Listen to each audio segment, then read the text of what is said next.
எல்லாருமே பாண்டிய காணா அப்படின்னு சொல்லி ரொம்பவே சோகத்துல இருக்காங்க. எல்லாருமே அங்க இங்கேயும் தேடி பாக்குறாங்க. சோழன் இருந்துகிட்டு மெக்கானிக் ஷாப் எல்லா இடத்தையும் தேடி பாக்குறாங்க. ஆனா எங்கேயுமே காணோம். ஆனா நம்ம பாண்டி இருந்தது ரொம்ப கேஷுவலா 10 மணிக்கு அப்புறம் வீட்டுக்கு வராங்க. வீட்டுக்கு வரும்போதே எல்லாருமே சரியான கோபத்துல பாண்டிய அடிக்கவே போயிட்டாங்க. சேர இருந்துட்டு என்னதானே நினைச்சிருக்க, உனக்கு விருப்பம் அப்படிங்கறதுனால தான் இந்த கல்யாணத்துக்கு ஓகே சொன்னது. இப்ப அந்த பொண்ணு பாவம் எல்லாத்தையும் நீயே கெடுத்துக்கிட்ட அப்படின்னு சொன்னோன்னு நம்ம பாண்டி இருந்துகிட்டு இல்லனே இந்த கல்யாணத்துல எனக்கு விருப்பம் இல்ல, அதுவும் இல்லாம அந்த பொண்ணு வந்துச்சுன்னா நம்ம குடும்பத்தையே கெடுத்துரும் அப்படின்னு சொன்னோன்னு சரிடா அதெல்லாம் உங்க பிரச்சனை, அதுக்கு முதல்ல வேணாம்னு சொல்லிருக்க வேண்டியதானே அப்படின்னு நம்ம நிலா இருந்துகிட்டு பாண்டி உங்க மேல ரொம்ப மரியாதை வச்சிருந்தேன், ஆனா நீங்களே கெடுத்துக்கிட்டீங்க, இனிமே என் மூஞ்சிலே முடிக்காதீங்க அப்படின்னு சொல்லிட்டு உள்ள போயிடுறாங்க. உடனே நம்ம சோழனும் இருந்துகிட்டு டேய் என்னதானே நினைச்சுக்க, என்னதானே உங்களுக்குள்ள பிரச்சனை, எப்ப பாரு பிரச்சனை, ஆனா எப்படிதான் லவ் பண்றீங்களோ அப்படின்னு சொல்லி இருக்கும்போதே நம்ம பாண்டி இருந்துட்டு மூடு எல்லாம் எங்களுக்கு தெரியும், எனக்கு இந்த கல்யாணத்துல விருப்பம் இல்லைன்னு சொல்லிட்டேன்ல அப்படின்னு சொன்னோன்னா நம்ம சோழன் இருந்துட்டு சரியான கோபத்துல உள்ள போயிடறாரு. நம்ம வானதியும் அவங்க வீட்டுல இருக்கவங்களும் எல்லாரும் வந்ததுக்கு அப்புறம் அங்க ஒரு பெரிய சண்டையே நடக்க போகுது.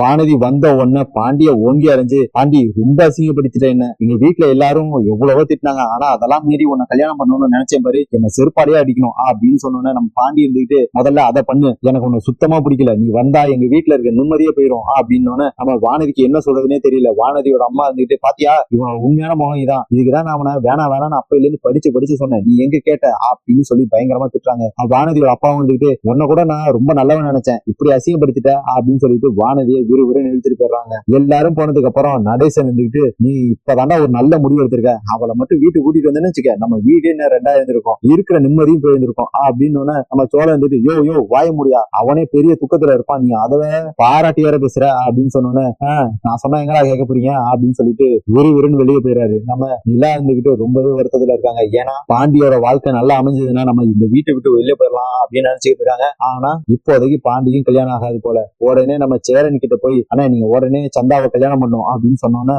ஏமா என்னாச்சு அப்படின்னு கேக்குறாங்க. இல்லனே நீங்க உடனே கல்யாணம் பண்ணா மட்டும்தான் அடுத்து பாண்டிக்கும் கல்யாணம் ஆகும், இப்ப பாண்டி கல்யாணம் வேணாம்னு சொன்னதுக்கு கூட காரணம் நீங்க மட்டும்தான் அப்படின்னு சேரனுக்கு என்ன சொல்றதுன்னே தெரியல. இல்லம்மா இப்பதான் பேச ஆரம்பிச்சிருக்கோம், அதெல்லாம் அப்புறம் பாத்துக்கலான்னு, முதல்ல நீங்க சந்தாவை கல்யாணம் பண்ணுங்க, அதுக்கப்புறம் எதா இருந்தாலும் பாத்துக்கலாம் அப்படின்னு சொல்றாங்க. நம்ம சேரன் வந்துகிட்டு சரிமா நான் சந்தா பேசி பாக்குறேன் அப்படின்னு சொன்னோன்னே இல்லனே நீங்க நாளைக்கு இல்லைன்னா 2 நாள்ல என்னன்னு முடிவு சொல்றீங்க, நம்ம சந்தாவை நேர்ல போய் பார்த்து பொண்ணு பார்த்து எல்லாத்தையும் முடிவு பண்ணி ஆகணும், உடனே உங்களுக்கு கல்யாணத்தையும் பண்ணி ஆகணும், அப்பதான் நானும் இந்த வீட்டை விட்டு வெளியே போக முடியும் அப்படின்னு சொல்றாங்க. நம்ம சேரன் வந்துகிட்டு சரின்னு சொல்லிடுறாரு. இன்னும் கொஞ்ச நாள்லயே நம்ம சேரனுக்கும் சந்தாவுக்கும் கல்யாணம் நடக்க போகுது. கல்யாணம் நடந்ததுன்னா நிலா வீட்டை விட்டு வெளியே போயிருவாங்களே அப்படின்னு நினைச்சு ரொம்பவே நம்ம சோழன் வருத்தத்துல இருக்காங்க. சேரன் சந்தா கிட்ட பேசி ஒரு வழியா கல்யாணத்துக்கு சம்மதம் வாங்கிட்டாரு. இனி என்னெல்லாம் நடக்க போகுது அப்படிங்கறத வரக்கூடிய எபிசோட்ல பார்க்கலாம். அதுக்கு முன்னாடி நம்ம ஸ்டார் சீரியலுக்கு சப்ஸ்கிரைப் பண்ணிக்கோங்க. மறக்காம இந்த வீடியோவுக்கு லைக் பண்ணிடுங்க.